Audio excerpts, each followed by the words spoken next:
I will let you know when we're live, like Bill O'Reilly. Okay. Okay. It's setting up. It's setting up. We're about to go live. Okay. Hold it. And we are live here with Danny from Comics and Everything. So glad to have you with us today, Danny, in this, crazy week for a lot of us and huge news for comic book fanatics because right now the Rippaverse has had some amazing news. So first off, Danny, please introduce yourself to the audience, the main project that you're here to talk about, and if you have some insider news about what's going on with the Rippaverse and how that might impact you. Oh my, insider news. Well, my name is Danny Sanssouci, and my day job is a YouTuber. I have a channel called Comics and it's at Comics and Everything. And my side gig is I'm a comic book creator, and I'm currently adapting a comic series from a book I published in 2006 called One Foot in Darkness. Right now it's a little sticky because my daughter decided to dump orange juice all over me and everything on my desk earlier. That was fun. But I published this back in 2006, as I said.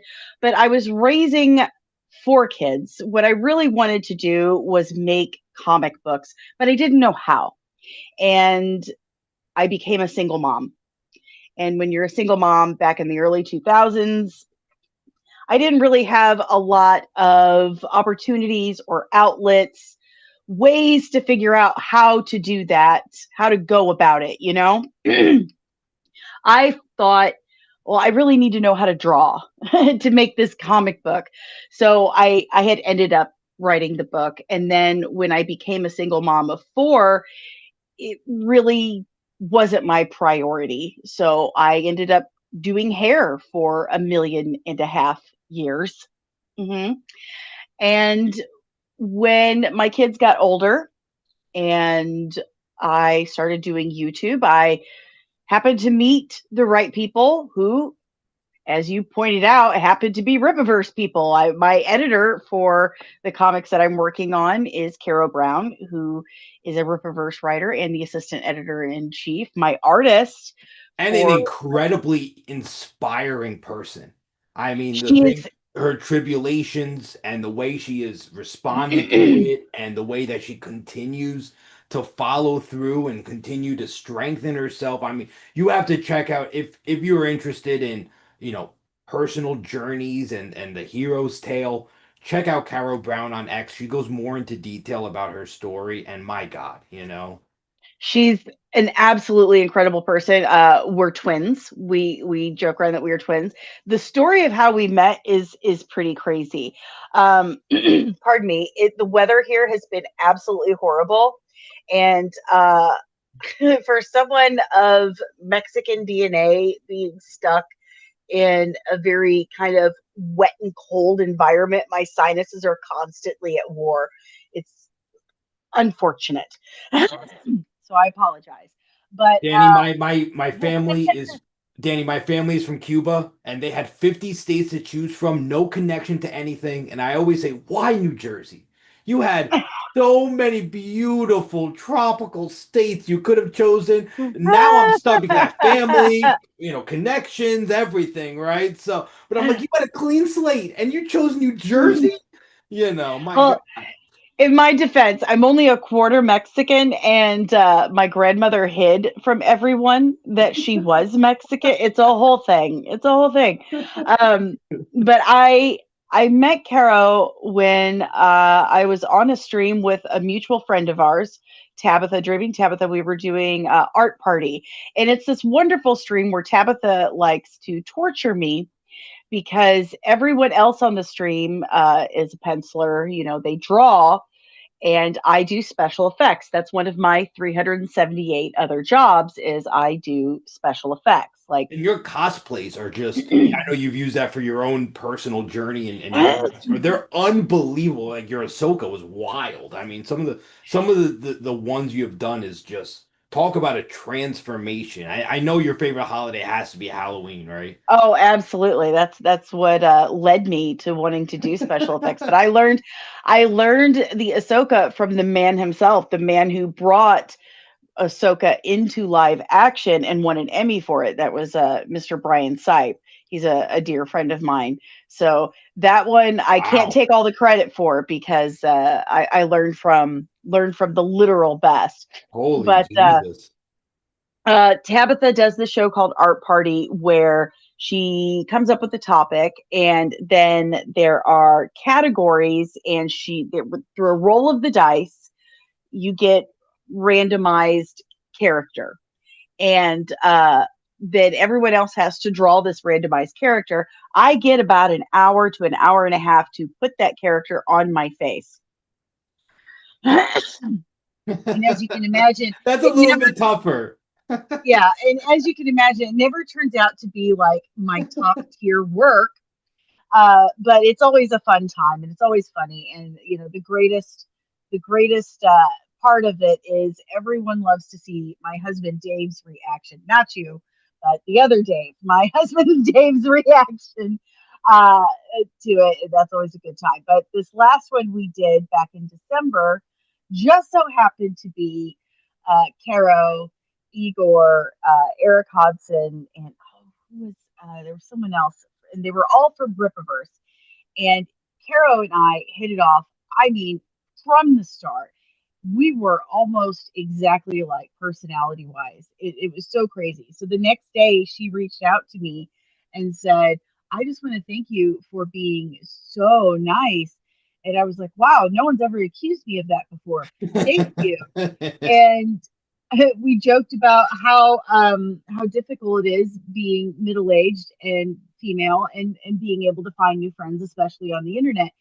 And we started talking about comic books, and it was just so weird how it came about. And we realized, like, wow, this feels like God or Kismet just kind of put us in this moment to kind of make this happen. So she said, send me your script. Like, I let me see this because I told her I have no idea what I'm doing. All I know is that when I wrote this, it was meant to be a graphic novel, but I was raising kids. I had no idea what I was doing. And I had an artist at one point. I won't bust him out. I should. I won't. I had an artist. I even sent him a copy of my book, and he ghosted me, and that was Oh. about a year and a half ago. He kept saying, "Okay, you know, I'll have some sketches for you next week, next week, next week, next week." It just kept saying next week, and then I never heard from him again, and I was devastated. You What a know, shame because so many artists are looking for work, so many talented artists, and then you have someone, they're connecting with an actual, a legit fictional writer. They have a project, there's strong backing behind it, and then they disappear. I Mhm. mean, yeah, wow, that's Yeah, it was weird. absolutely just devastating for me because I took that as a sign from the universe that okay, this is something I don't need to be doing, that I missed my chance. um I had kids. It wasn't about me anymore. It's all about them, and that's just the price you pay. So but then I met Caro and I told her the story and she's like, just send me your script. And immediately she said, we need to have a meeting. And I was like, oh crap. So we had a one-on-one, and she said the very first thing she said to me, and I wrote this down, circled it, underlined it, put it in my diary. And she said, for someone who claims that they have no idea what they're doing, you are off to a hell of a start. And I was like, what? And she's like, seriously, just like a couple of weeks. I'm telling you, within the week, we And I had want to a emphasize, final. Caro is in the Rippaverse. She is in the industry. That she has done this time and time again. So when someone like her saying Successfully. this, it's not like someone like me who's not in the comic world. It's like, yeah, I can say it, but it doesn't have as much weight as someone who literally has helped publish really well, not only fit published comics, but well received ones in the universe that just literally expanded massively today. So I do want to Yeah, add that and context for anyone listening because that's super important. the assistant editor in chief Mhm. of Ripaverse, Oh wow, a, okay. a Excuse me. I very didn't. a very successful comic writer and novelist herself. I was shaking and I was trying to remain professional throughout that meeting, like, okay, but inside I'm like, like that was the first time in my life that anyone had ever told me, yes, you can do this. Like, this is something achievable for you. You do have the talent uh, required. Now we need to work on your craft. So, about a week or so of her kind of showing me the format, that because I was just kind of using movie screenplay format. I didn't know what format to use for comic books. I've read a lot of comic books, I can promise you that, but I've never written any.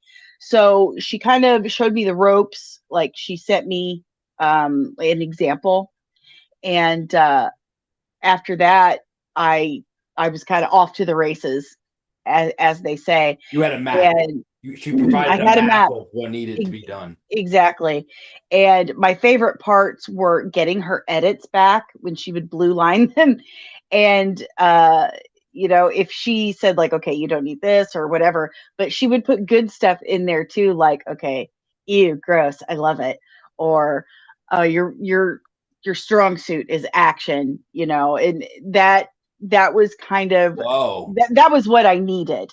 That Yeah. was what I needed to keep going. And from that second on, that switch clicked back in my brain that this is exactly where I need to be. It absolutely was the universe kind of pairing us up together, um, because right away it wasn't even a question, because I mean, we were probably in our second meeting, or not it was still in the same meeting, and she was like, by the way, I'm your editor. So anyway, and just kept going, and I was like, okay, okay. And from then on out, like, we started making plans, like, my first like cards, like, we Oh made wow, promotional okay. cards, made those. And She that's paired me up. I assume that's for conventions and in-person Yeah, yeah, promotions, I yeah. went. Yeah, because it's not like I can, hand that to you. But um, the artist I use is the same artist that is a Rippaverse artist, the artist that she used for her comic series Dirty Deeds. She's got two. Sorry, there's a hair in my eye, and I'm trying to get to it. Um, she's used Evan Scale for Dirty Deeds 1 and 2, and for the cover for her novel Jailbreak, which is about dirty deeds. Evan's very, very talented. Um, when I spoke to Very. him, he's so good. When I spoke to him, that really clicked into place too. Like, she waited till last minute to really give me the finer details on him, because my story, the iceberg of my story, deals with a lot of Greek mythology.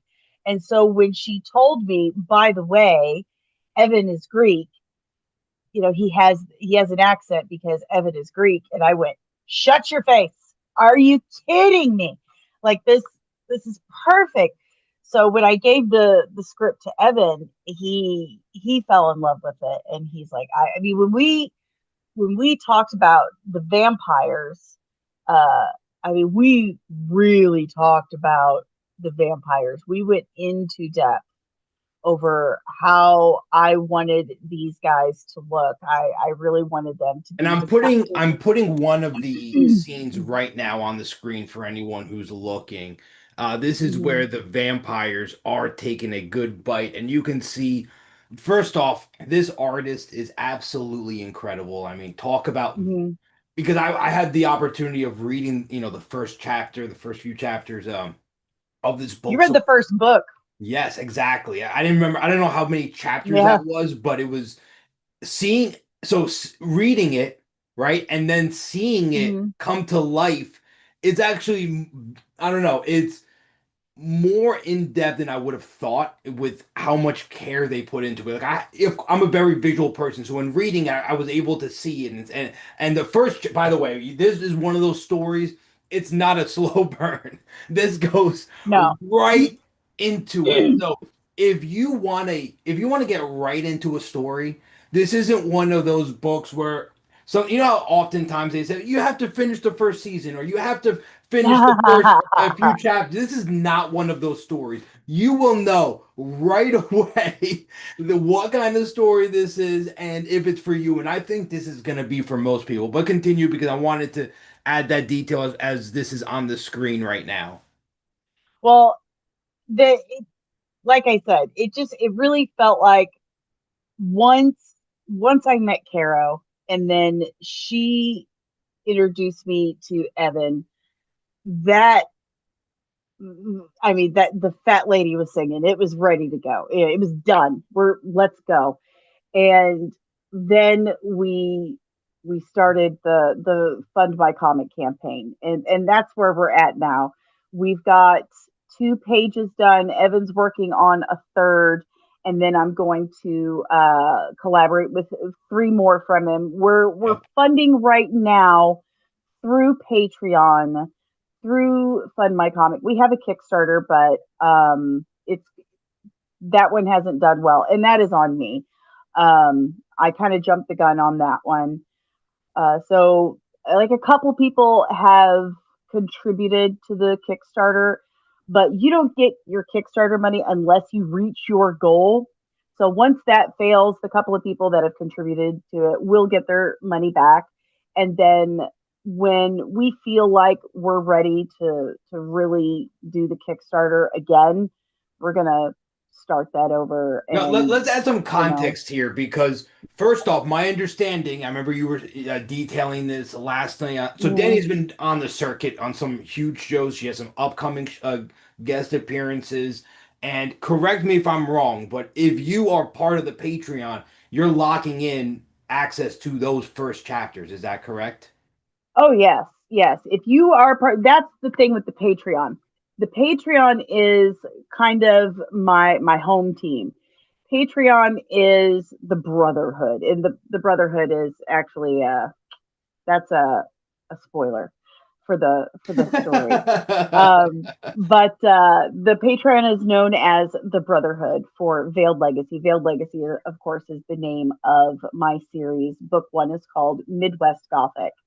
And if you join the Patreon, you have access to all the behind the scenes. And I do mean all of it. I tell you everything, I show you everything. There are 4 different tiers. And on top of, you know, bringing you in on the entire process, Which has never not really just, been done in a comic. I mean, let's make this clear. If I yeah. pull up any comic book that I have, right? I'm not going to be Mm-hmm. able to learn the process, right? Like you were saying before, you didn't Mm-hmm. even know how a storyboard or a script was Mm-hmm. supposed to look like for a comic book. A lot of these things Mm-hmm. are kept under wraps, right? Marvel, Yeah. DC, Image, they don't want you to know the how the soup is cooked, right? They Well, don't want you to know that. the thing is with comic writing is that there is no actual standard or template for comic script writing. Marvel and DC, they have their own specific standard or Mm. way that they do things. Each one has their own specific format. The way that I write, the format that I write in would be kind of considered the Ripiverse format because that's how Caro showed me. She's like, "Here you go. This is how you write that." I do have an understanding of the Marvel way, and that is all thanks to Bo DeMaio. I know I get accused of name dropping, but listen, that man is one of my best friends in the whole wide world. He is my writing coach, So let's add some context and there, just in case someone doesn't know. okay, Bo DeMaio is one of, or the head writer, correct me if I'm wrong, of X-Men '97, which he was the literally creator. Wow, okay, the creator of X-Men 97, one of the best Hmm. received Marvel projects in years. Many people The who checked out of the uh-huh. MCU, who checked out of Marvel, tuned in Hmm. for the X-Men 97 for Yeah, a I'll show you. reason. For a reason. He is. And she one more quick thing. So you Mhm. just something about Danny. She broke major stories involving View because she had him on it. So this is not just a name drop. You can literally go on her page and see some of the most extensive conversations that he has done, and you'll be shocked at what he reveals. I just want to add that context because super Oh. important, not just a name drop. We're talking about a legend in the industry, and you have insider access, and you're a friend of his. So let's let's emphasize certain Well, things. the interview turned into a friendship, and Oh, is that how it started? Okay, so yeah, you weren't friends with him before the interview. no, I mean, we connected on X. He reached Mhm. out to me. I did my thing, like, hey, you want to come on the show? He's like, I'd love to. And then we started talking, a little bit of it, I don't want to say like full friendship, but kind of an acquaintanceship, I guess, began. But after the interview, we really started our friendship, and we've really gotten tight over the last couple of years. And once I started writing the comic book, he got just genuinely excited for me, and I mean that. And there's something very special about getting excited for your friends, feeling joy for your friends. Like, if you don't get joyful for your friends' successes and accomplishments, you're really missing out on something, because that is just a special kind of joy. And when Bo started doing that for me, I was like, "Oh wow, this guy is really a genuinely good person." He started sending me books, and Oh my God, look trying at to this. Imagine just like getting he mail from a started legend, a living legend. uh, I mean, that is, like I oh, just no big realized deal. that.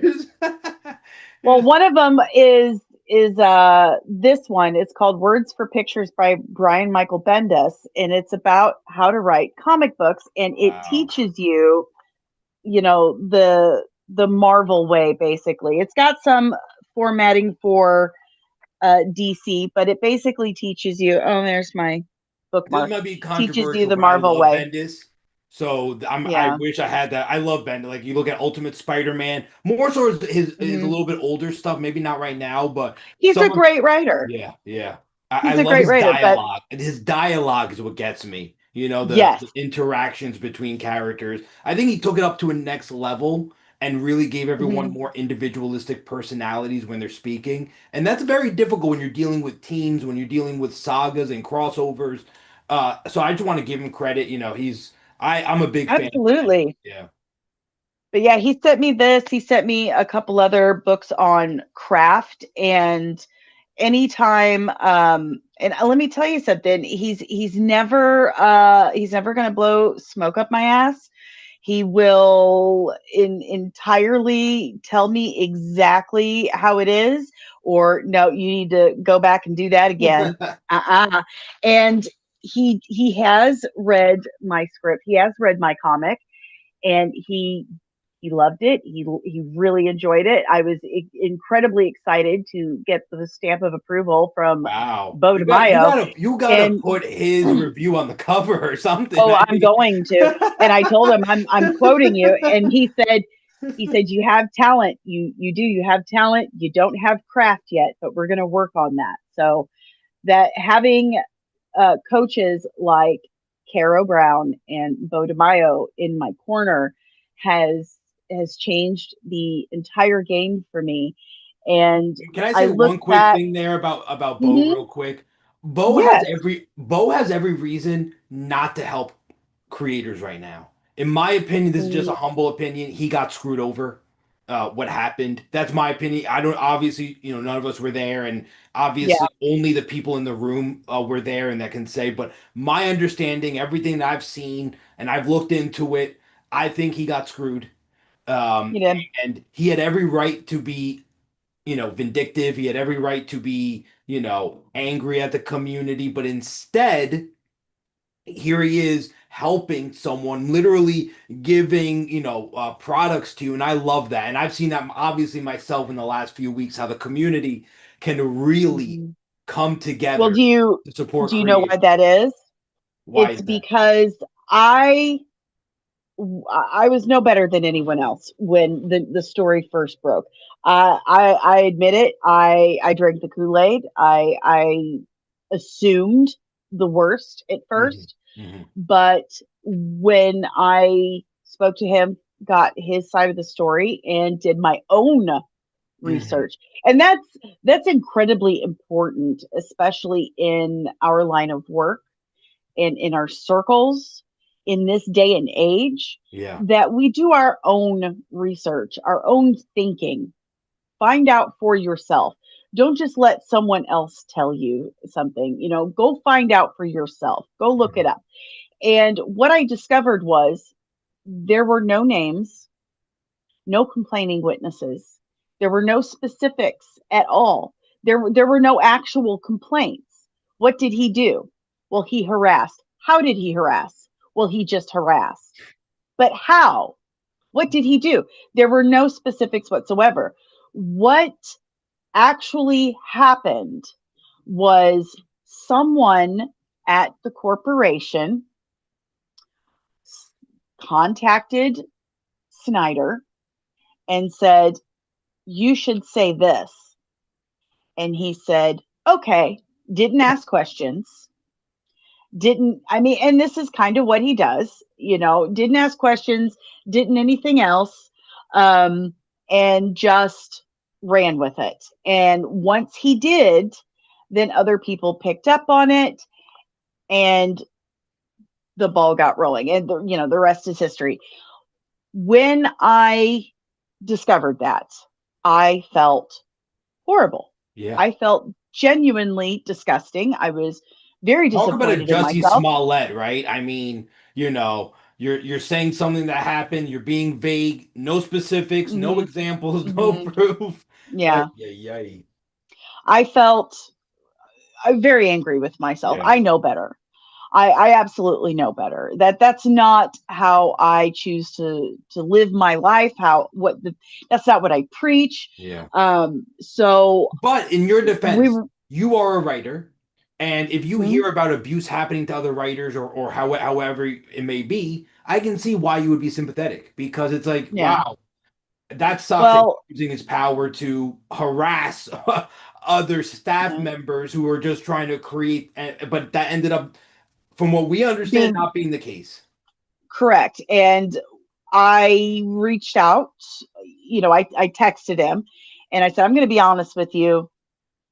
And I told him, I was one of them, because one of the things they did was they had Look anonymous at you though, accounts. so honest and transparent. I love Well, that. I'm a terrible liar. I will not sleep at night. I just won't. Uh, but they also had these anonymous accounts contacting podcasters and content creators and sending them pictures of him from his OF, and it was just really inappropriate, and I was one of the people that they did that to. And so I explained to him what had happened, and told him I apologized, and I said I'm very sorry that I fell for it, and I see now I was wrong, and I truly apologize, because as someone who has grown up very physically, visibly different from other people, which is why I wrote Veiled Legacy, one of the reasons why I wrote it. um, I know better. I know what that's like to be singled out and talked about and mistreated and all of that. So I should have known better. And I just wanted to say I was sorry. And he called me and he just thanked me. He's like, "Thank you. Thank you so much." He was so grateful that I just apologized. and heard him, like listened to him, listened to his side of the story. That's all he wanted was someone to listen to him. And we have been just fast friends ever since. And I am a much better writer for it. I am a much better writer for it. And I am just knee deep. I'm almost done with book 2 in the series, and I wouldn't be where I am in my writing and in my YouTube career, that's for sure, without Bo. And this is why, for everyone, tuning in or checking out a segment, this is why we have to support smaller independent creators, because many of these conglomerates are not siding with the Hmm. artists, the leaders, Yeah. the storytellers. Many of these people had vision. My understanding is Bo even had a vision for one of my favorite characters in Marvel, Onslaught, who I love. It's the combination of Charles Xavier and Magneto. Just such an epic. And my understanding was he was building up the story to that level, and just to Mhm. have that ended for nothing possibly is, I don't know. It just shows that we have to support independent creators, independent artists, especially if there's a reason to, not just for the sake of it, but because the story is good, because the art is good, because the trajectory is good, because the staff behind it is good. And I can say from my personal experience reading the story, seeing a lot of the art, seeing a lot of the previews, knowing Danny, knowing of the artist and the editors and the people backing it, this is one of those stories you should support, especially if you want to learn how a comic is made, how you could make a comic. Seeing the trajectory from storyboard to sketches to the final product to eventually the comics in your hand. You can't replace that. You can't beat that. Please, we're gonna have the links all over in the description, in the pin comment. Please check out Danny, her Patreon. Now, if they don't have the monetary way to support you, how can someone support you and your project? I'm just gonna plug in my laptop, but please continue. Well, the best way is subscribing to the YouTube, following me on the socials, Comics share, and dot dot dot. Comics yeah, and comics dot dot and dot. I'm on YouTube at Comics and Everything. I'm on all the socials at Comics and just underscore. If I mean seriously, if you just type in Comics and on any social media platform, I'm there. Like I'm on everything, and I post every single day. I go live Wednesday through Friday. I upload breakdowns as often as I can, especially since I started writing again. I got even busier. I was going live like Monday through Friday, and I was doing that for a couple of years. But once the comics started really kicking off, I was like, wow, I need time. I need actual time Yeah. to do that. But I do post every single day, especially about the comic book. And join And her live feeds have great energy. The community is awesome. You have to tune into them. Yeah, she just was live this morning. You have to subscribe and be part of that community. There's some real positive energy there. Oh, thank you. Yeah, subscribing to the YouTube, just watching videos on the YouTube helps support Veiled Legacy because I take whatever I make from YouTube and put it towards the comic book. Hmm. It's not much right now, but the more people watch the Hmm. YouTube channel, the more I make and the more I can put into the comic book. Danny's videos are awesome. They are very well thought out. Many of them take weeks to do. You're not going to find any of the breakdowns that she has done anywhere else.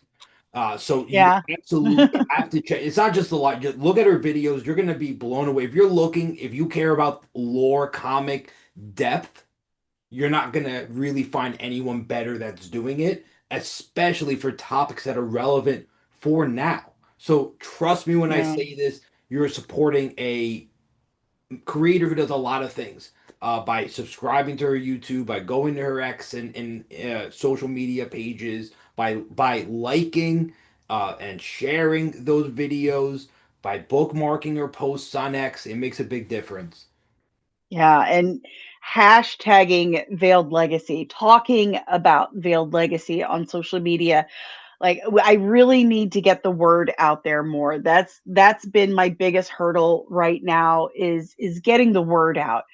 I've got my little synopsis so memorized because I've talked about it so much. Well, You know, before it's you a go into rule. that, here's a little Mhm. challenge for you because I'm gonna Okay. slice up this next thing in a short. No pressure, but this is important. Can you give a Okay. 15 to 30-second elevator pitch max for Veiled Legacy? Absolutely. It's a rural Midwestern family's act of kindness goes horribly wrong and turns into a supernatural home invasion, leaving Emma Hogan to survive the night alone while her twin brother, Jimmy Hogan, races against the clock to get home and save his family from forces unknown before they are lost forever.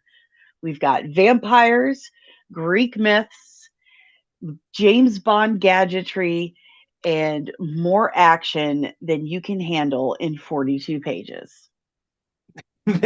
There we go, people. That is an elevator pitch. Now, let me ask you, because there's going to be a lot of people that are going to tune in and they're going to say, I want to create a comic too, right?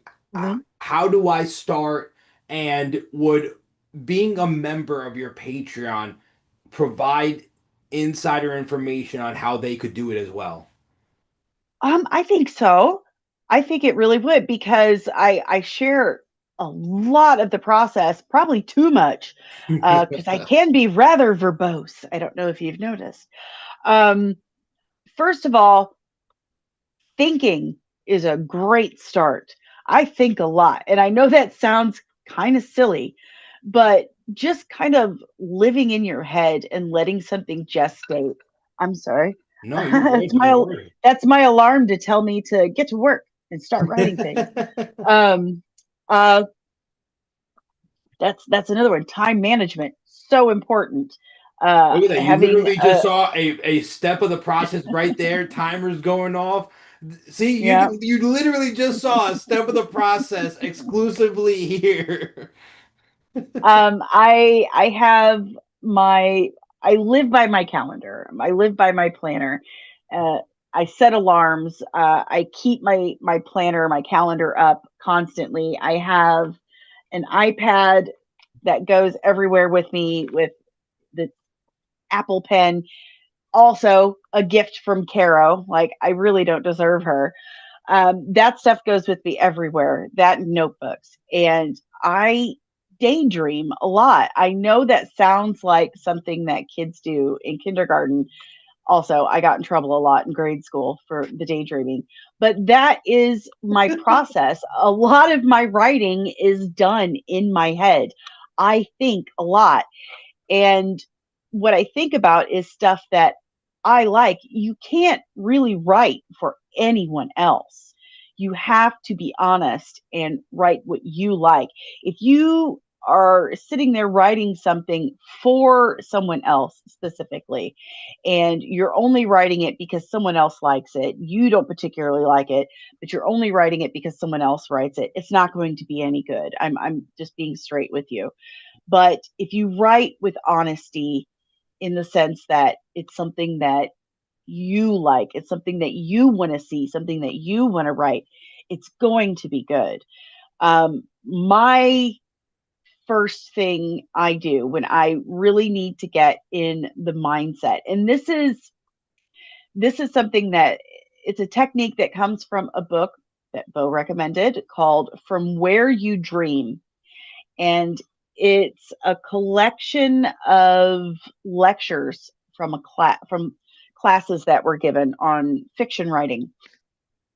And I can't remember the teacher's name off the top of my head, but he kind of referred to this as like method writing instead of method acting. It was more like method writing, and he suggested that, and he's absolutely right, the best ideas come to you in that place between consciousness and sleep. So he would say, close your eyes, turn on some ambient music that is kind of in the area of where you're wanting to write or needing to write. And for me, it's always really creepy shit. You have no idea, Danny. One of my biggest life struggles, I swear to God, and I've told this to everybody in my life, right before I'm about to fall asleep, I Hmm. have my best ideas and I have to make a decision.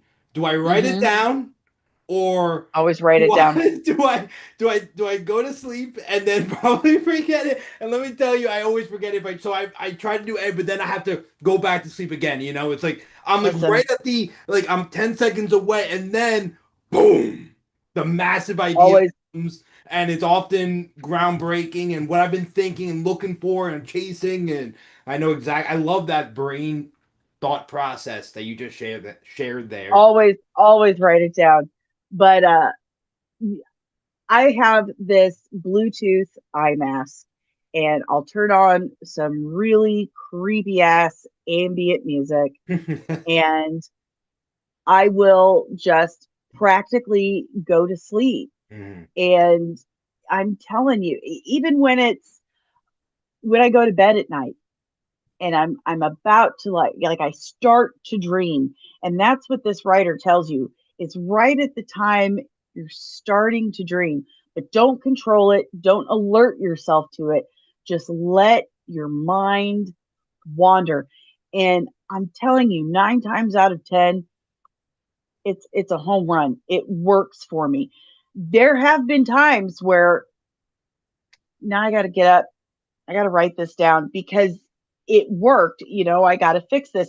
I used to keep stacks and stacks of notebooks everywhere, especially by my bed, because it worked. Now I have the iPad and I can just reach over and just, I carry that with me everywhere.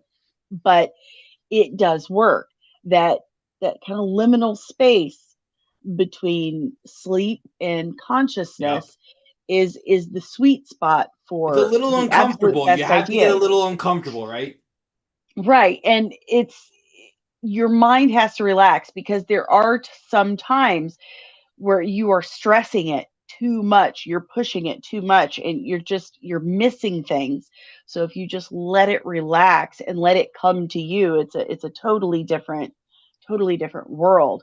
Right. So that's my first suggestion is just think, Mhm. just daydream, just think about the things that you like, that you enjoy. What is it that you want to say? Because there is something that you want to say. Everyone has something to say, whether it's fiction, nonfiction, or a blurb. There is something that you want to say. So what Mhm. do you want to say? What What is it medium that do you you want it like? in? Yeah. What medium do you want it in? What do you see when you close your eyes? um, that right there, those are the most important things. And then just kind of let it create itself. You can't write what does not want to be written. And I know that sounds just crazy talk.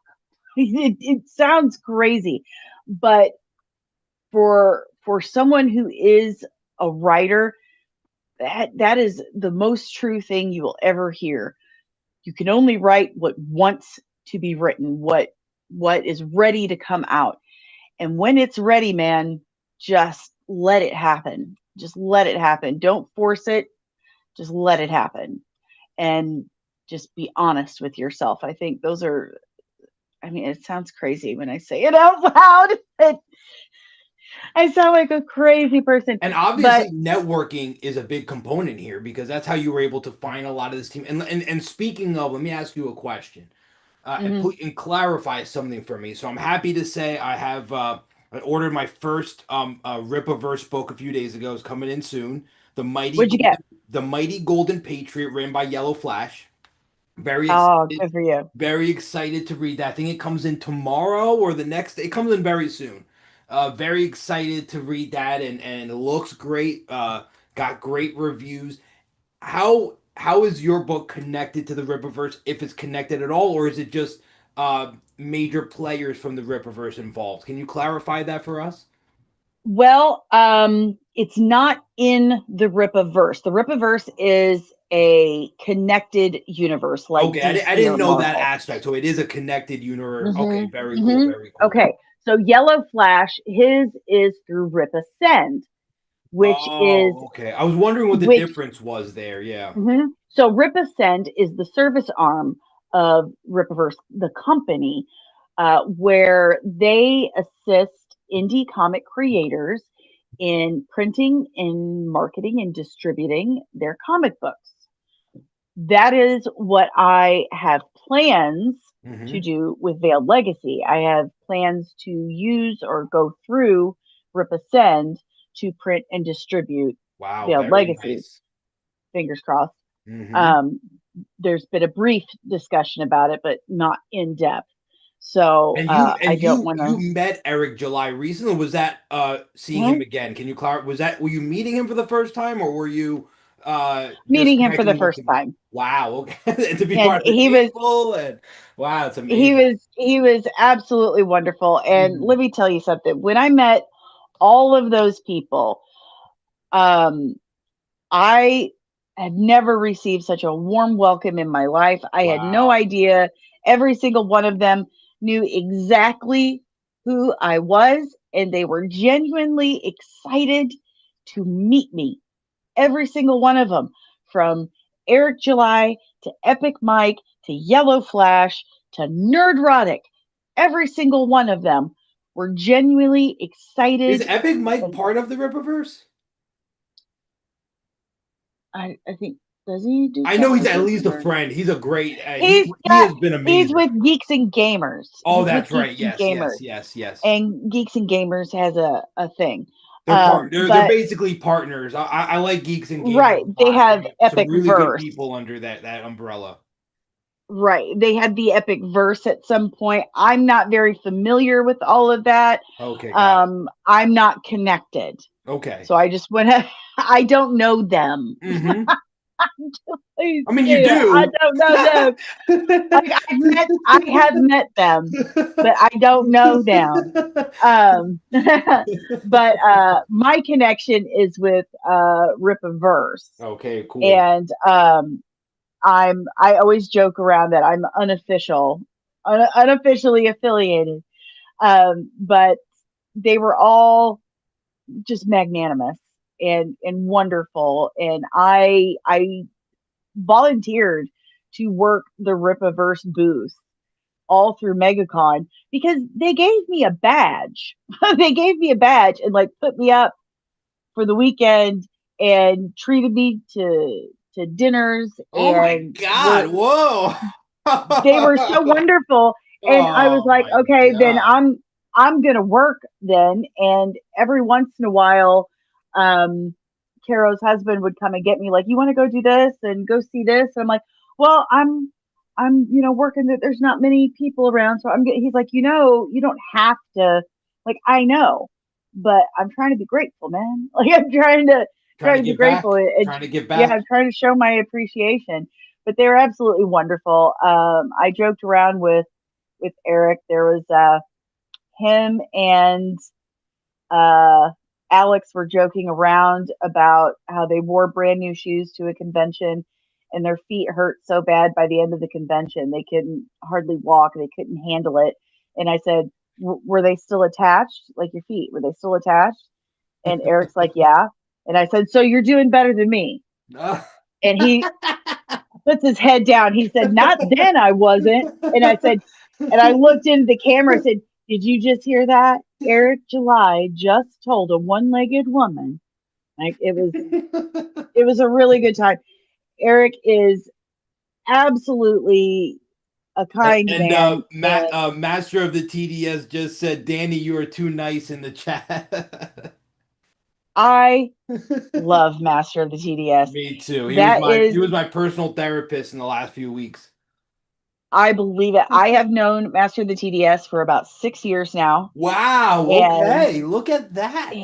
he and Raven have I didn't even know you been guys knew each other. So this is all news. really. This is all We have news we to have me. we've known each other since I had very few subscribers, and uh he has helped me a lot on my journey. I owe, just like you have. And I appreciate Master and Raven so much. They're very good friends of mine, and I'm very grateful. Oh, I'm not supposed to say nice things about him. He's got a reputation to uphold. I keep forgetting. I keep forgetting. But I do have I do have hopes and dreams of running it through Ripascend. You know, if God is good, and He is all the time. And I want everyone So, here to know because obviously there's a lot of there's I would say mostly good people, but there's not all creators are the best. Obviously, there's some that are not mhm. helping others. Or Danny is, I promise you, if you support her, she is one. And even if you don't, if you just become a viewer, an audience member, she is always looking at for ways to give back to the community. Okay, an example is the last few weeks, many of you guys know, many of my subscribers know, I was completely demonetized. I was accused of being an AI by AI. And it was one of the hardest fights of my life to try to resolve that because it was just denial Yeah, after denial after denial, just no human. I won't. It just got so bad, and at different points, I genuinely thought I'm alone in this. I'm so, I'm screwed.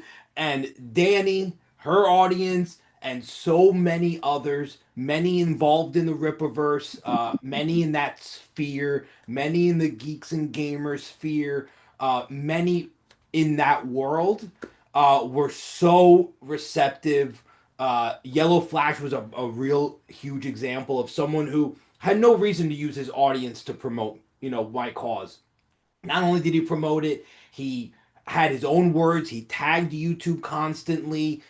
He was, commenting. I mean, what some of Epic Mike, so many of these creators who blow me out of the way in terms of every stat you can imagine, right?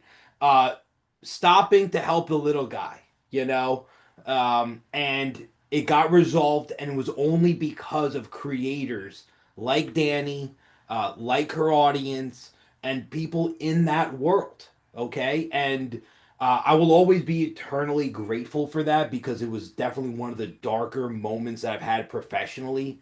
Because it was 3.5 years of blood, sweat, and tears, and I use it for my own, outside of YouTube. I use the fact that I do marketing, so I like to pull up the YouTube Studio app, and but it doesn't look good when you're banned, right? It's like, oh hmm yeah, I can help with your marketing, but don't look at the fact that I'm banned from YouTube and I can't tell you why.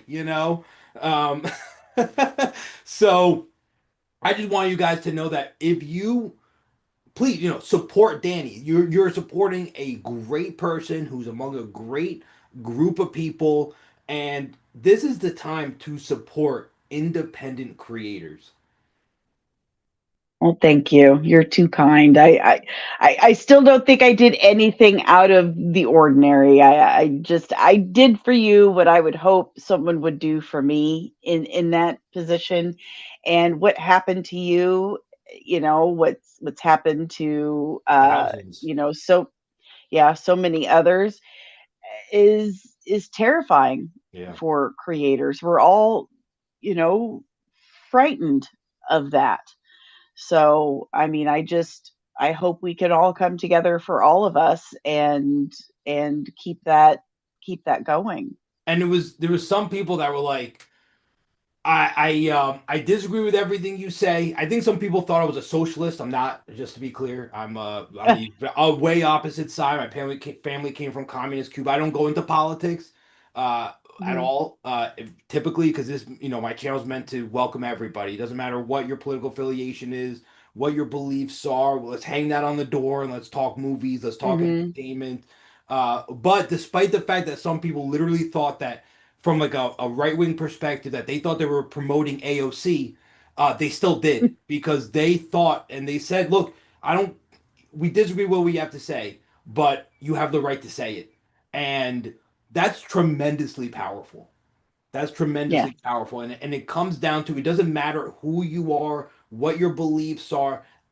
we as creators should have the right to say it if we are following the terms of service, of course. If someone's uploading movie clips without transforming it, and all we can do is give advice and that you can follow terms of service. But when we're genuinely, doing what we're supposed to do and transforming the content, and we have to support each other in that. So Absolutely. yeah. And I reached out to a couple like big YouTubers. Um and I'm not going to name names because that's Hmm. not, I'm not Yeah. here to do that. But there were two that were two of my inspirations for getting into this line of work. And I had become, friends definitely with one of them and somewhat acquaintances with the other. Like I had reviewed their comic book when they had a Kickstarter. Hmm. Um, and they both were like, "Yeah, I'll definitely review your comic and put it on the channel." And I'm like, "Oh my god, that's amazing! That'll help so much." Neither one of them did it. Neither one of them did it, and then they just stopped responding. Like they never spoke to me again. It absolutely devastated me, and it got me thinking that our graduating class, I guess, of you know uh, content creators, we don't have that kind of uh, that sense of we're just out for ourselves. I mean, we look out for ourselves because we do have to pay our bills and build our brands, but we don't shy away from helping each other out and lifting up one another. But that that other group, the ones that came before us, they don't seem to care too much about helping out the I'm not next gonna generation. name names. I suspect who you're talking about, and some of, if I'm correct, some of these guys, not only are they not supporting creators, they're attacking creators who have who say That it wasn't who it say nothing in the other way.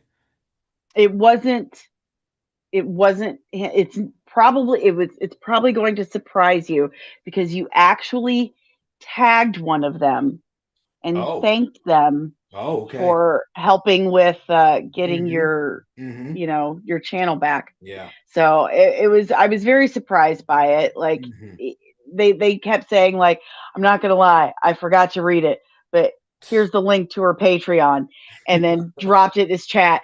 And then he, I was like, well, there's still time. Like, you can still do it, right? And then never heard from him again. I was like, well, that's just nice. So, back in the day, like everyone has seen Michael, right? Michael's a fantastic movie about Michael Jackson. And when they were promoting his solo album, um, his manager was like, we need to get him on MTV. That is how we need to sell this album. That's how we get this going. We get him on MTV. When MTV was music, And just I know the right, kids don't just to be understand that. clear, just to be clear. Um, but so for me, in so to speak, I need to get on our MTV to get my book noticed, to get my campaign really rolling. Because I live in a very small area that has some very small minded way of thinking people. So they don't want you to succeed. Um, like if someone they don't like succeeds, well, that's not Are you in a what they town where want. everyone knows each other's names? Pretty much, yeah, Okay, that says a yeah. lot. Yeah. And I told you one of the reasons why I wrote the book was growing up visibly physically disabled and getting treated a certain way for it. I lost jobs. I was very much treated differently. I was very much discriminated against and bullied. I handled it, but it did happen. And it was kind of this sense of how dare she do better at the same job we're doing because I'm lazy and she's not. She's only got one leg. How is she outworking me? She's making me look bad, kind of sense. So, no, they're not. The people around here are not going to support my book. So I'm like, I need to get on the MTV Mm-hmm. of our world to promote this book. But how can I do that when those creators, they don't want our circles, our groups, they don't want indie creators. I mean, one of them is an indie creator, but they don't want to support any other indie creators, and they another one doesn't like indie creators, and so on and so forth. Like, how do I do this? How do I get this out there more? How do I talk about it more? How do I get my book out there more when there's all this scary stuff going on with YouTube right now, and there's always this stuff going on with indie comics. And look at me. Do I look like I write horror comics? Do I Well, look like I write I will say, Danny, your background with the juxtaposition with your red background with the R2D2s, and then you kind of look like you're in a comic right now. It's very cool. oh, It that's kind of neat. feels like I'm looking at a comic It panel that's like it talking does to me. it it does look like my Wow, it old book does. covers. It does. It really does. I just realized that. When I did my book tours back in the day. Um, Anyone who showed up to work the booth had to show up in one of these colors. One girl showed up in a green hoodie, and I was like, "Out, goodbye, leave, like, please leave." I was kind of militant about that, but that's been my biggest struggle right now is trying to, you know, it was getting monetized on YouTube, and now it's just trying to break into the YouTube community with my comic book campaign.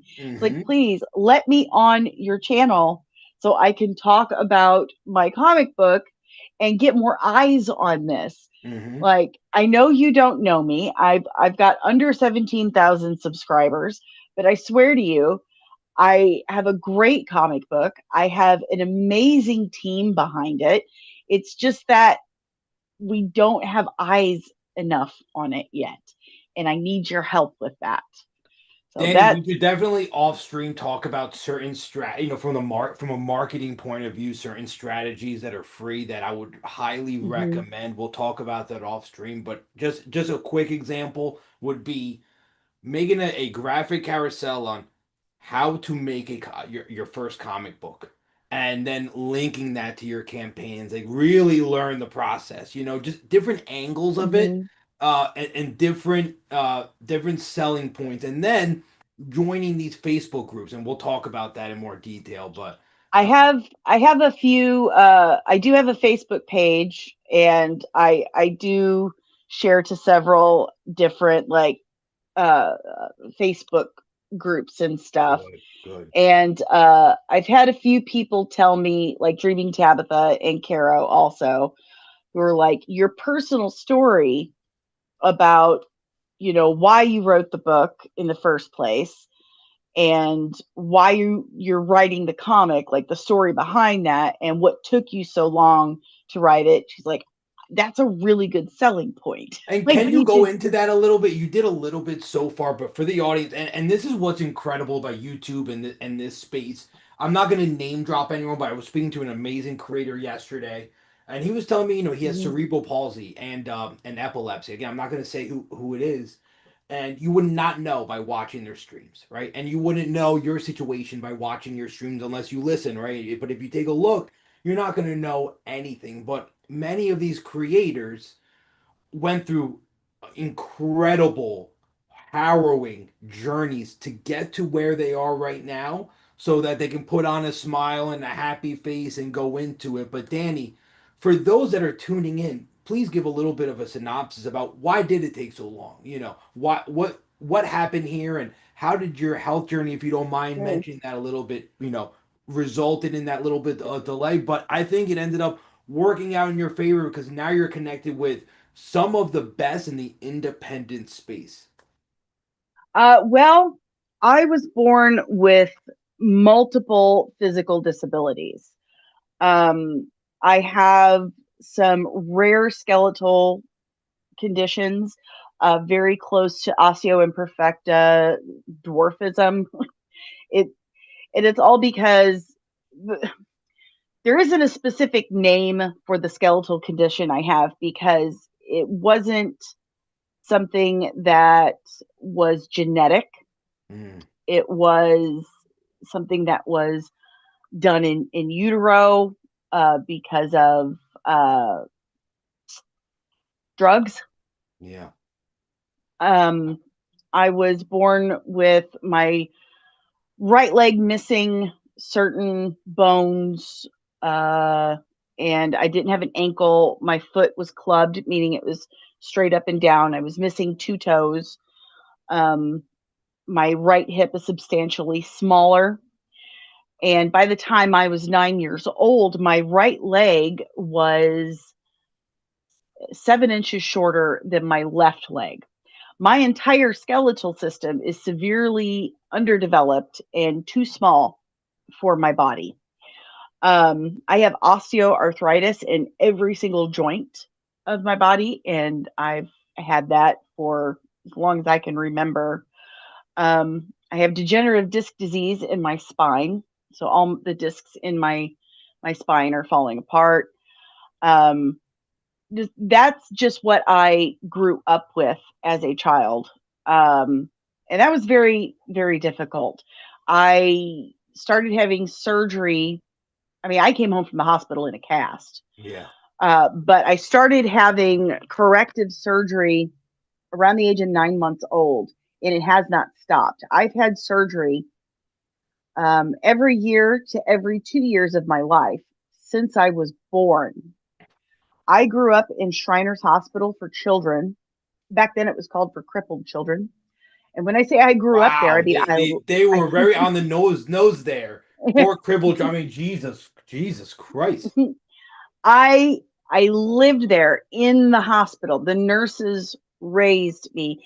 At 9, they lengthened my leg that 7 inches, and they slowed the growth down in my left leg so it could catch up. But there was a problem; it didn't exactly work. And within a couple of years, they had to amputate my right foot. So it was kind of, all for naught. But that didn't exactly work either. And by the time I was 36, I had even more severe spinal issues because my amputation was too long Mm, and it made my right leg longer than my left, screwed up all kinds of things. Plus, I'd had 4 kids, and they had to take 6 more inches of my leg, which completely negated the leg lengthening that I mm, had as a child entirely. Then my left knee problem started because the knee surgeries, the unnecessary knee surgeries they did when I was 9, trying to help me, mind you. And a couple of years ago, we discovered my left knee was off center by 2 inches, and I had to have my left leg pretty much cut off at the knee and wow. reconstructed. That took almost 3 years to fix. And then I Ooh. found out that I kept putting on weight. We couldn't figure out why. I was tired. I was anemic. There was 100,000 other symptoms. I was gaslit by doctors for almost 10 years. And come to find out, I had a very rare uterine condition. I was growing tumors. Mm, Um, I had something called adenomyosis. My uterus had taken up my entire abdominal cavity. It weighed 10 pounds. wow. So I had to have a full hysterectomy. That was just a couple months ago. And now I'm way better now that all that stuff's solved. But all of this stuff has just been my life. I mean, I want you to think like Guardians of the Galaxy Volume 3, Rocket Raccoon as a baby. Like that was my life. What an analogy. Oh my God. That that Oh, was my life. Jesus. And I grew up in this Ooh. very, very small country town in the 90s and early 90s. They'd never seen anyone like me before. And I got picked on a lot. I mean, all kids get picked on. I have no illusions. Um, but there was also this idea that it was like they were entitled to certain things. Like the questions I still get to this day by perfect strangers because of my prosthetic. People who I have known for 20 years do not ask me if I have sex with my prosthetic on. But perfect strangers will come up to me and ask me Wow. this. And they have since I was 16, 15, 16 years old. They have asked me these questions. Do I sleep with it on? Do I do that with it on? Do I take a bath with it on? Like very Intimate personal, questions. private, Yeah. intimate questions that why would you ask something like that? Because they feel this weird sense of entitlement to it.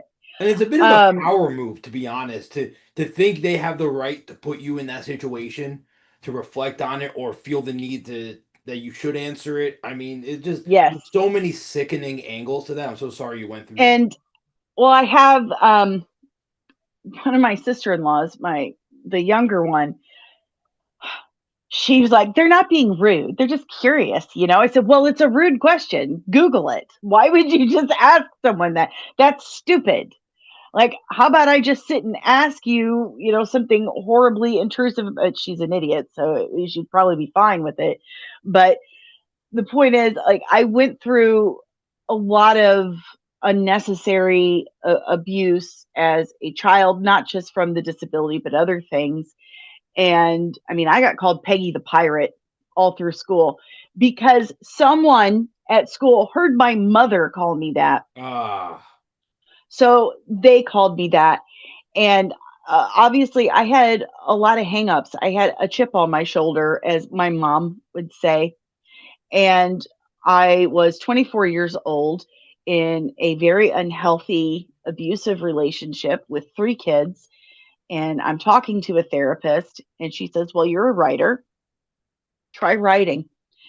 So I wrote about a vampire slayer with a weaponized prosthetic leg who would slay vampires, these problems in her life.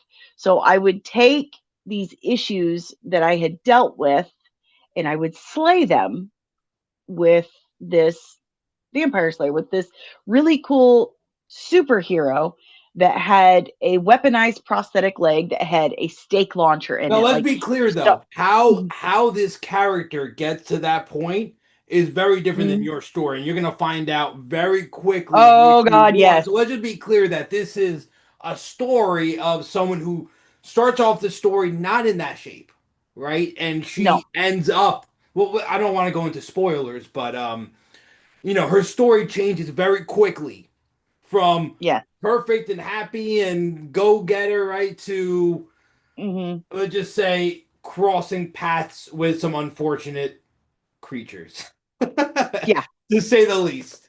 And Dude, why do obviously, you hate your characters so much? Like, why would you do this to them? All of whenever I talk to random people, like when a husband's like, oh my, she's a writer, and they look at me and they're like, oh, your children's books, romance. Ugh, nope. Not even a little bit. um but she has this really cool weaponized prosthetic leg. Think like if James Bond had a prosthetic leg. Like, this is the very kind of Inspector prosthetic. Gadget, the way you just described it there. Yes, yes. I can you tell I was an Inspector Gadget fan as a kid? Da, da, da, da, Inspector Gadget. I loved Inspector Gadget. She's not in Um, inauthentic content. She's not in no, inauthentic not. content. I'm a real person, at least from the knees up. I'm a real and this is just my neck. My neck is fake too, but the rest of me is real, except for my nails. The rest of me is real. Um, and my lashes. The rest of me is real. Um, let's not give it ammo, okay? Let's not. let's give him any ammo. Um, but I it was the story where I got to let out all of the anxiety, the anger, the sadness, the grief I really felt about everything I went through, um, from losing my foot, my leg, but not just losing it, but never really having one to begin with, never getting to experience that stuff that everyone else got to experience, kind of feeling like I was experiencing humanity from the outside looking in and grieving that. And I got to do that in this very cathartic way by writing this book. And this is something that I have talked about with a lot of other amputees. It's a very common feeling of not feeling completely human, of feeling like you're an observer of humanity rather than a participant. So being able to write about those feelings and you know, beat things up and stab them felt really good, felt really, really good. But the goal always was comic book. It was always comic book. It was always graphic novel. And And to I really emphasize, Danny knows comics. This is not someone who wrote a story and then it decided, okay, maybe comic is the best format. Danny is a genuine comic expert, and you're gonna see that when you go. Her name, comics and everything, is for a reason. When you go to her page and you check out some of those breakdowns, those lore deep dives, you will know she is a lifelong comic fan, not someone who just stumbled into that. and if there's a comic that I am not all that familiar with, that I haven't read a lot about, I will educate myself. Yeah. And then that's usually when I do the breakdown, like, oh, I'm curious about more Mhm. information about this character, and then I do the breakdown. But yeah, the goal always was doing it as a comic book. But like I said, I was in a very unhealthy, non-supportive relationship, raising three kids, and it just was not feasible to venture out and find those things for myself. He wasn't happy that I published the book. And to be frank, the publisher, I believe, was some kind of front for some money laundering scheme, because Wow. I didn't get an editor. I got a $1 advance. I think I got paid a total of $600 total in royalties, and I sold thousands. Um, it didn't go out, and my story is not unique. It happened to many Well, people. let me ask you a question about Um, that. So, would you, and mhm, this is also a question for Master of TDS. I know he's still in the chat room there. One, from a therapist point of view, would you recommend Danny's mhm. approach to other people who went through such, harrowing experiences in their life to retell it almost in fiction or slay it the way you were describing? And Danny, how did that help your personal mental health to finally get that story out there, to put it into on paper, and now that you're developing this world, did it help you come to terms almost, or heal a little bit or reflect on your own journey? It definitely gave me confidence. It made me feel like my own person. It gave me my own thing, because I was constantly told that I was worthless and stupid, and I needed him to survive. And being able to publish this book, whether or not I actually got an actual editor who did more than spell check on it, notwithstanding, um, it was something that I did. And when I went to my first book signing and sold out in 15 minutes, that was a damn good feeling, and he could not take that away from me. So he never knew that that was the reason why the book was written. I mean, I know he and his current wife stalk everything I do now, so they probably know now. But uh no, This it is what definitely success helped. looks like. This is This what is what success success. looks like. But Eat it. it No. definitely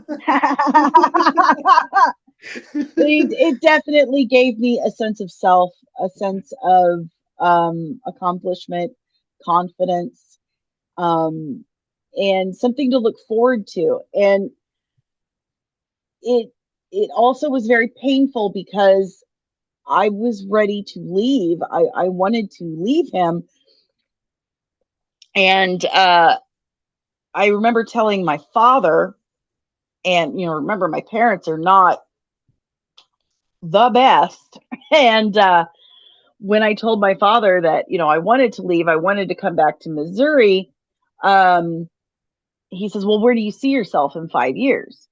So what would writer? I want to be a writer. I want to keep writing.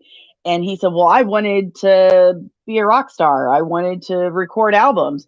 And I'm like, "Well, did you ever record any original music other than playing with a cover band? Because I just wrote an original book. So I'd like to think that I have a bit more of a chance."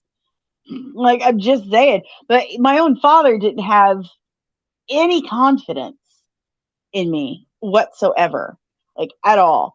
So I left my ex. He kidnapped my children. Oh my God. He kidnapped my children for several months. Came back to Missouri. Was pregnant with my youngest, my fourth child, Amelia, the one who spilled orange juice all over my desk during a live stream this morning. I love her. I love her. I love her. I love her. I love her. Um, I love her. She's my little miracle surprise. Um, but I always say, like, it's amazing she survived the pregnancy because I was so unbelievably depressed because I did not know where my three children were for about 6 months. I did not know where they were. I could not get God. I could not get the municipalities, the authorities in Missouri to help me because my ex, very charming sociopath. He's a his histrionic personality disorder. They're very manipulative, and he had convinced them that I was an abusive psycho and that the state of Texas had taken my children away from me without any proof whatsoever, mind you, and therefore no one would help me. So it wasn't until I probably called every single person in the state of Texas I possibly could that I finally got someone to send some paperwork to a police officer in Park Hills, Missouri that said, "We don't know what you're talking about." Like, we don't know what you're talking about. Uh, I got I got a lawyer, and my ex mother in law had gotten probably the worst lawyer imaginable. He showed up to court like drunk, covered in Whoa. mud, like he fell Whoa. down in a like. Oh my Yep, God. they got my kids back. Mm. But I raised my kids. It was about 20 years of constantly being harassed and hindered by my ex and his mother, um, trying to just screw with me, trying to raise these kids. I was a hairstylist on my feet constantly because apparently I like pain and torture. Um, I was Masochist and trying, everything, right? I guess so. What I was doing was gaslighting myself. Mm. I was trying to pretend I was something I was not because for so many years I was told that being disabled is a bad thing. It's a bad thing. I should be normal. So I just pretended that I was able bodied. And so that's what I did. And what that ended up doing was destroying what was left of my left leg. I Mm. would come home every day with blood in my prosthetic. I was in constant pain. I found out recently that for years I've been dealing with something called chronic pain disorder where pain and stress link up in your brain and they cannot be separated. So it's very complicated. It's very annoying, and it put me and my kids through hell. Like I inadvertently put my kids through hell. It was very short tempered. Because I had no support system, and the people that were supposed to be my support system were actively working against me. My my little brother passed away. Mm. It was just, it was absolute hell. And then to top it all off, my ex husband won a national bodybuilding competition, won six figures. And because he was wealthy and I was not, a court here in Missouri decided, well, he should probably have the kids since he has more money. So he got custody of the kids right when they were like in their late teens. Mm. So, I mean, I was just at like, what do you want from me? Like, I just feel like I just keep trying. And like, what do you Yeah. want from me? It is this story about my characters, Emma and Jimmy Hogan, that keeps me, has kept me from going off the deep end every single time. Every single time. Because every time something like this has happened, I would just pick up a notebook or kind of go to that place in my head and visit that world and kind of reorganize this story or add to this story Right. or kind of have this wishful thinking of, my god, what if instead of just running off to Hawaii and marrying that dumbass, what if I would have just gone to UMSL, University of Missouri St. Louis? What if I just gone to college, like 4 year university, like I should have gone, and gotten an actual degree in English and done what I was supposed to do my whole life? Like, but it was these characters that I constantly kept revisiting every single time that kept me from going over the deep end. And when my current husband and I started seeing each other, he suggested the YouTube channel. He suggested I start Mm. writing again. I was like, Virginia Woolf said all a woman needs to write is a quiet room and money. And he's like, well, you've got no excuse now because I'm paying the bills. All the kids are grown now and they're around. They love you. You have the quiet room and the Yeah. bills are paid. What is your excuse? And It's a good I mean, question. the rest is history. I have taken all of that entire freaking story, and just morphed it into the vampires and the Greek And I myth. want to make this clear for everyone tuning in. This is not um an emotional tragedy in terms of sadness or anything like that. This is a thriller horror story. Okay. So Yes. just to be clear, so the way Danny channeled that is in an vastly entertaining and suspenseful way. That's an important thing to note because you're not going to open this book and be sad or, this is the kind of book that you're going to be flipping the pages wanting to know what is happening to these characters. And Master of the TDS also co-host of Gothic Therapy, great channel, check it out, Hmm. is in agreement with you, saying, I would say it's a good way to deal with your inner feelings, but it depends on how you approach it, which is important. I think what Danny is doing is a great way to handle it. So, for Thank you. anyone tuning in, you now have a therapist stamp of approval to channel your story, whatever happened to you, slay it as Danny was saying, write it down, make a story, and have other people connect. Now, someone's saying, sounds like a good read if you ask me, what's the book called? I definitely need to be checking this out.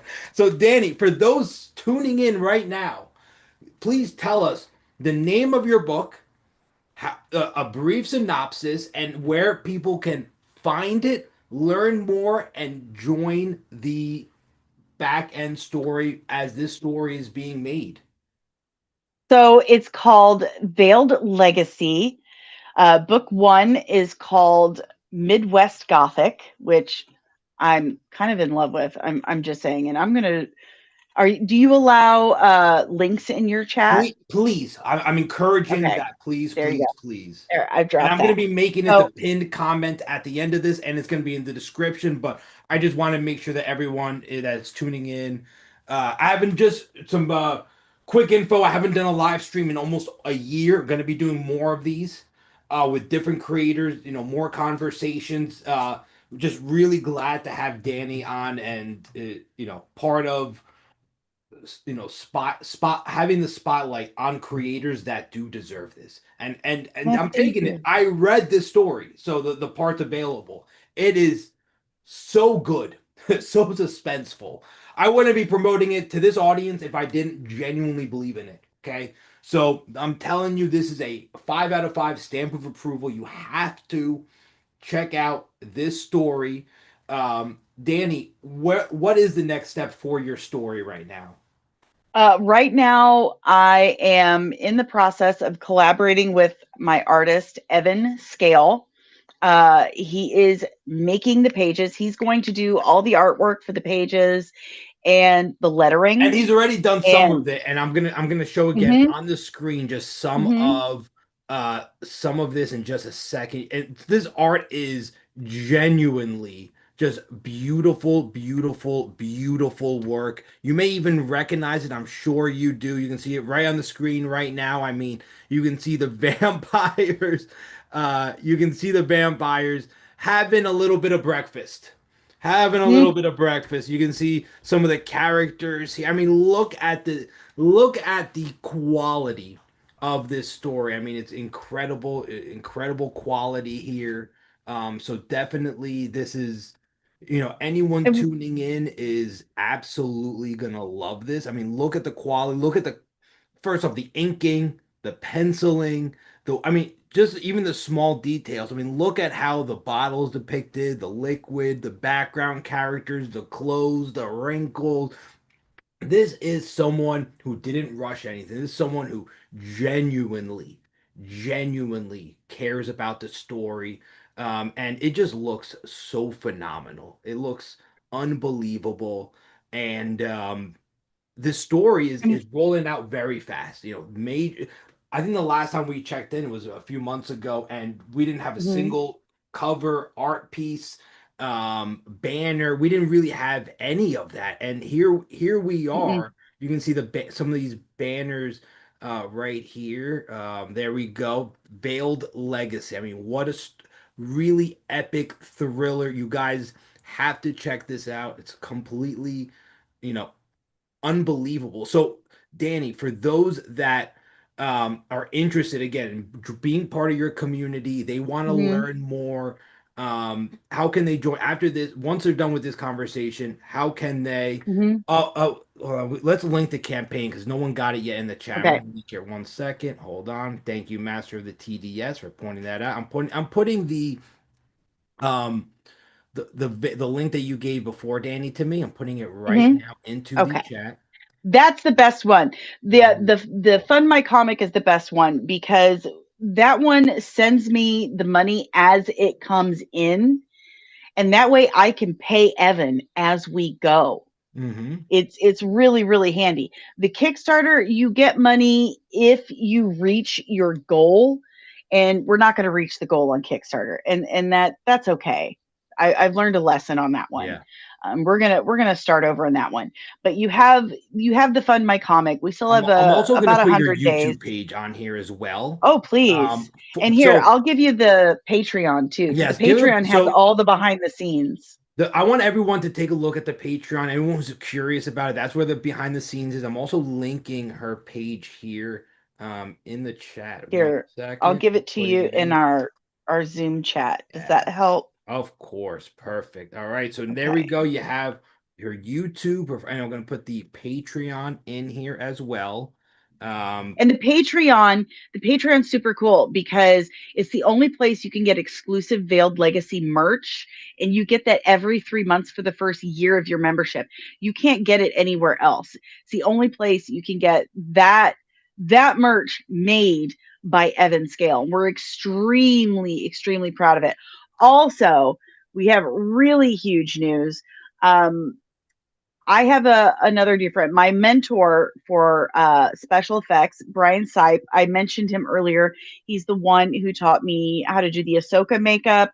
He won the Emmy for that. He won the Oscar for Passion of the Christ. He did Endgame, Infinity War, wow. Okay. the X-Men movies. He has designed several or sculpted. He has sculpted. I should be very clear on this. Sculpted several vampires for the comic, and we're going to do an auction.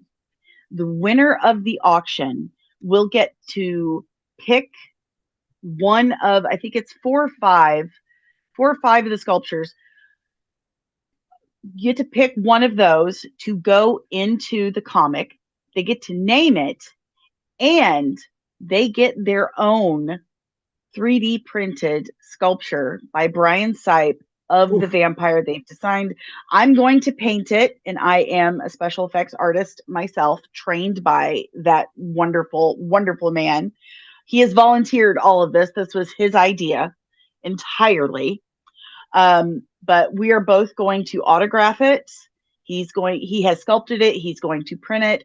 I'm going to paint it. We will both sign it.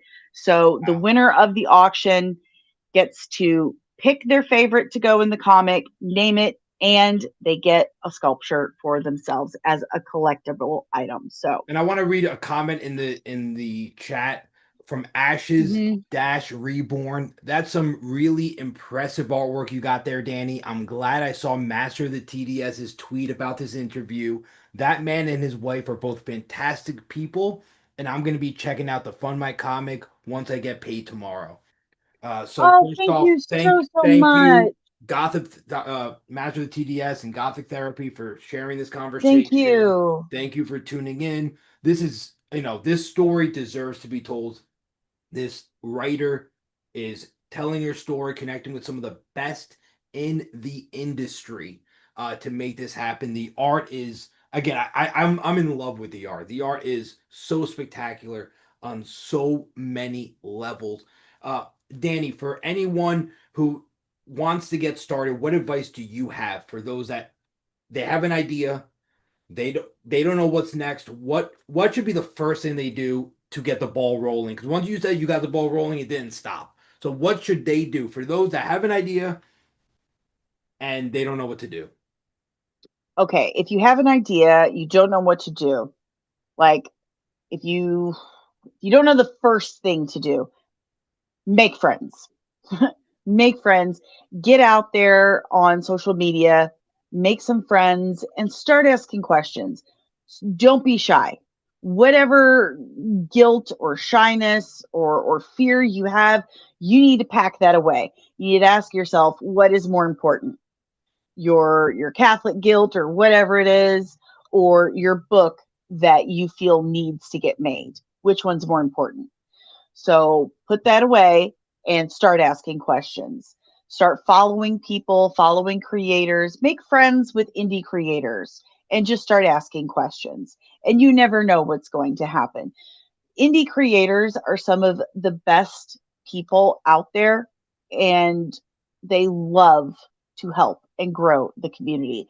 I absolutely assure you of this. Reach out to me. I will tell you. I'm more than happy to tell you whatever I can. But the first thing I would say is just make some friends. Google is a fantastic resource. I'm not kidding. If I don't know the right automatopoeia for a special effects sound, I Google it and it works every single time. Google is handy. Seriously, Google is I've very never helpful. I've never in my life YouTube, seen onomatopoeia used in a sentence, you're and welcome. that was amazing. you're you're welcome. Um, YouTube. there's a lot of indie creators on YouTube, like a bunch of them. Go follow indie creators on YouTube. My Patreon, you can follow me on Patreon. We have 4 different tiers. I do have a lot of people that have followed at the free tier. I'm going to be honest with you. I don't know why they do that because I have one video that's free and that's it. Nothing else is offered for free. And there's a reason for that because I do use that funding for my comic book. So I do ask you to please be And again, understanding and this is an about that important, situation. and this is important. If you're a part of the Patreon, you're gonna have access to the book. If you're, it's already ordered. So that's something to remember. Yeah, and that that Patreon access, especially if you're one of the mid or higher tiers, you get to see exactly what I'm doing to make these comic books. There's even copies of the actual script itself with some of Caro's edits. There's the rough sketches from Evan. There's communications between Evan and I. And every Friday, I upload different vlogs where I'm telling you what I'm working on or what's going on in my head and next steps, etc. I just uploaded a video that's been on my Patreon for a few months, onto the Fund My Comic campaign actually, but I it's been on my Patreon for a while, but I just uploaded it onto Fund My Comic, and I call it Universe 101, and it's me explaining the rules of my universe, like how my universe works, what kills a vampire, what doesn't, that sort of thing. um and those are good things to establish before start putting pen to paper, having those things kind of thought out first. But all of those things can be found on my Patreon. Caro is a fantastic person to follow on Carol Substack. Brown on X. Carol Caro Brown. Brown. Caro Brown on X, on Substack, especially following her on Substack, you will become an expert on writing comic books and fiction in a week. And I get assure you. inspired. Follow Eric July. It's just weird because Mhm. I knew who Eric July was way before he even talked, writing a comic book. Back when he was more Mhm. political and was doing those type of videos. So seeing him go from that, and he was a celebrity in his own right doing that stuff. Um, Yeah. and then I'm trying to remember, did he even do music? I remember he did a few different Yeah. interesting things. Okay. He Well, does is music. that He a still false does. memory or and then he slowly started making the Rippaverse. And of course, Mhm. we're not going to name names, but it upset some other indie groups who I don't think they're in it for the right reasons. You should be supporting Mhm. any of these independent creators, especially if their intention is good. Eric, I've never seen him attack another creator. Never seen him, No, never. and that's despite the fact on a daily basis he's being attacked on a daily Yeah. basis for virtually no reason. The guy is so polite, so focused, and Mhm. everyone I know that has been in his circle, in terms of staff, in terms of employees, in terms of partners, they all defend him. Again, Mhm. I'm not going to name names. Just as referencing an incident. There was a little while ago. Someone was saying that, oh, he fired somebody. They're sinking. This is it for the Rippaverse. And then that person went out in public and was like, none of that is true. I left. I have personal things going on. I love the company. I Stop. have a heart condition. So it was just, and then you see today's news with the Rippaverse. They are going into stores near you. So I'm not only so are they not proud. going away, they are ballooning in terms of popularity, in terms of reach, and in terms of potential. So really thankful to have these type of creators in our community who aren't phased. To quote somebody, I forgot who it was. Despite the ankle biting on Eric July, for the last few years, non-stop. Look at where he Yeah. is now. What a Yep. success story. I'm glad that you're in that circle. I think these are really, really good people. And Danny, I know I've taken up so much of your time, so thank you for being here. Um, any closing thoughts that you have for the audience, for anyone tuning in, and again, the best way that they can help you?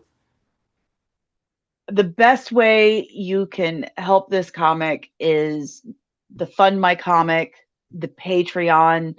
Those are the absolute best ways, and talking about it, just hashtagging, talking about it constantly, please. Like telling friends, if you know someone who loves vampires, and or if they love Buffy the Vampire Slayer or Constantine or Blade and stuff like that, uh, tell them, show them the campaign, get some eyes on that.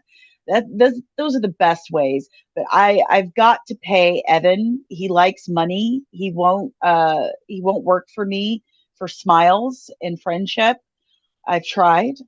So She I tried the need to make friendship money. ring, didn't work. Yeah, yeah, didn't work. Unfortunately, I don't make enough on YouTube or with disability to fund a full 42-page graphic novel on my own. That costs just over $7,000. So I do need some help. And the Fund My Comic, it's not just a crowd fund. That is a pre-order, friends. That is a pre-order. There are several different tiers, and all of them except for the bottom tier, which is $1, all of them come with a comic book. The $1 tier gets your name in the back of the comic book with on a special thanks page. So it's special thanks, and your name goes there. The $10 tier gets that plus a digital comic book. The $25 tier gets the digital comic, your name in the back of the book, and a physical comic. The $50 tier gets all of those things plus a custom personalized autograph. So that that is a So pre-order. You let, get let that let's before summarize that anywhere for some else. people. You're not just supporting the story and the comic and the Mm-hmm. artist and the team. You are literally choosing how much you want. Yes. Guaranteed. So that is really beautiful. That's really beautiful. Yeah. And you get that before the public does. Mhm. You are helping me pay Evan.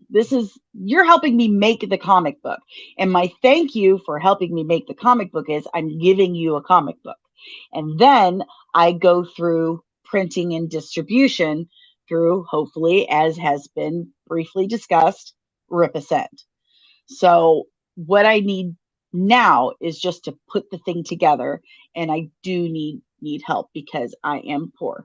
And it's So coming together. You've seen the work, in literally just a mhm, few months' time. The amount of progress that I've seen has been overwhelming, overwhelming. thank you. So Danny, thank you for being vulnerable and sharing your story and sharing your process and sharing this project.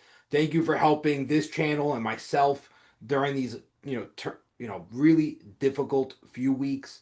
Thank you for being there for the audience and offering, communication with anyone who wants to do what you're doing. Thank you so much for joining. Well, anytime. You're a good dude. You're my friend. I'm here for you, man. All right, you're the best, Danny. Guys, Danny from Comics and Everything. Follow her on YouTube. Check out the Patreon. Check out the Fun the Comic. Show your support. Go on social media. Follow her. You're not going to regret it. Any last words, Danny? Thank you for having me. Thank you for listening to me ramble on, guys. I really hope you check out the comic. I hope you enjoy it, and I hope you support indie comics. Danny with comics and everything. Let's go. The links will be in the pinned comment and the description. Thank you guys.